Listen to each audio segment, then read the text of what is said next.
بسم اللہ الرحمن الرحیم۔ بلی کی نال سے دولت کی بارش، دولت کی کشت، ہر کام کی تکمیل اور ان میں آنے والی رکاوٹوں کے ختم ہو جانے کے بارے میں ویور آپ نے ضرور سنا ہوگا۔ آج کا ہمارا یہ ٹاپک ہے بلی کی نال کے بارے میں، جسے ہم پنجابی زبان میں بلی کی جیر یا چھال اور کئی مقامات سے اسے بلی کی اول بھی کہا جاتا ہے۔ تو ویور آپ نے یقیناً اپنے بڑے بزرگوں سے بلی کی اول کے بارے میں سن رکھا ہوگا کہ اگر آپ کو بلی کی اول مل جائے اور آپ اسے اپنے پاس رکھ لیں تو پھر آپ کو کروڑ پتی یا ارب پتی ہونے سے کوئی روک نہیں سکتا۔ اور اس کے علاوہ یہاں تک یہ بھی کہا جاتا ہے کہ یا تو آپ کو کوئی بڑا خزانہ مل جائے گا یا پیسوں کی بارش ہوگی، یعنی کسی قسم کی بھی پیسوں یا رزق کی تنگی آپ پر باقی نہ رہے گی۔ لیکن سوال یہ پیدا ہوتا ہے کہ بلی کی اول آپ کو ملے گی کہاں سے اور آپ کیسے اپنے پاس اسے محفوظ رکھ سکیں گے؟ اور واقعی کیا بلی کی اول کے بارے میں جو کچھ کہا جاتا ہے وہ سچ ہے؟ اس ویڈیو میں ان تمام باتوں کا آپ کو بتائیں گے، اس لیے آپ بھی بلی کی اول رکھ کر ارب پتی ہونا چاہتے ہیں تو ویڈیو کو آخر تک ضرور دیکھیے گا۔ ناظرین، جن بہن بھائیوں کو بلی کی اول کے بارے میں نہیں پتہ انہیں بتاتے چلیں کہ بلی کی اول اصل میں ہوتی کیا ہے۔ اصل میں یہ آپ کو اس وقت ملتی ہے جب بلی بچے دیتی ہے، تو اس وقت ایک نال اور ایک گوشت کا ٹکڑا ہوتا ہے، اسے ہی بلی کی جیر یا بلی کی اول کہا جاتا ہے۔ جب بلی بچے دے دیتی ہے تو فوری طور پر اس گوشت کو کھا جاتی ہے، اسی لیے بلی کی اول حاصل کرنا کوئی آسان کام نہیں،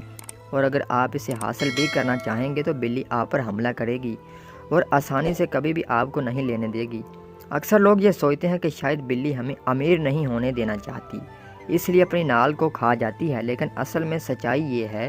کہ بلی کی اول میں بہت زیادہ نیوٹریشن موجود ہوتی ہے، اور بچے دینے کے بعد بلی کو بہت زیادہ توانائی اور نیوٹریشن کی ضرورت ہوتی ہے،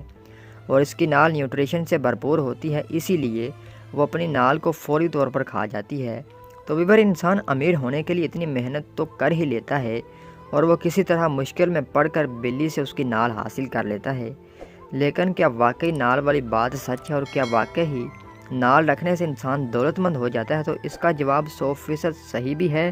اور 100% نہ بھی۔ میں آپ سے سنی سنائی بات شیئر نہیں کرتا، میں نے اپنی زندگی میں خود اپنی آنکھوں سے 5 ایسے واقعات دیکھے ہیں جہاں لوگ کروڑ پتی نہیں بلکہ ارب پتی ہو گئے، لیکن ان تمام 5 لوگوں نے یہ نہیں کیا تھا کہ بلی سے اس کی نال چھین لی اور اسے اپنے پاس رکھ لیا اور اس کے بعد وہ مالا مال ہو گئے۔ ان لوگوں نے کیا تھا اس کو ذرا جان لیں۔ اصل میں بلیاں نبی کریم صلی اللہ علیہ وآلہ وسلم کی پسندیدہ جانوروں میں سے ایک تھی۔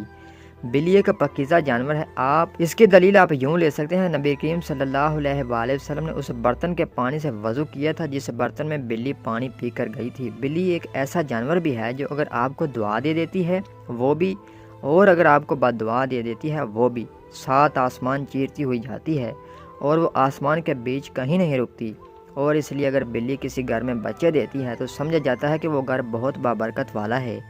اور اگر اس گھر کے رہنے والے بلی کے بچوں کو کچھ نہیں کہتے بلکہ بلی کے بچوں کا خیال رکھتے ہیں، انہیں کھانا وغیرہ ڈالتے ہیں، بلی کی خدمت کرتے ہیں، ایک طرح سے بلی کو تنگ نہیں کرتے، یہ نہیں کرتے کہ بلی کو اپنے گھر سے بھگانے کی کوشش کرتے ہیں، تو یقین مانیں اللہ ان سے اتنا راضی ہوتا ہے کہ ان کے تمام مسئلے اور پریشانیاں دور کر دیتا ہے۔ اللہ تعالیٰ فرماتا ہے کہ تم میری مخلوق کے کاموں میں لگ جاؤ، میں تمہارے کاموں میں لگ جاؤں گا۔ اور پھر چاہے انسان ہو یا جانور، یہ تمام اللہ ہی کی مخلوق ہے، اور اس بات میں تو کوئی شک ہو ہی نہیں سکتا کہ جس کام میں اللہ لگ جائیں اس کے کام پھر نہ بنے۔ اس لیے اگر آپ بھی چاہتے ہیں کہ آپ کے پاس بے شمار دولت ہو جائے اور آپ کی تمام مشکلات اور پریشانیاں آپ سے دور بھاگ جائیں، تو آپ کو اس کے لیے بلی کی نال حاصل کرنے کی ضرورت نہیں،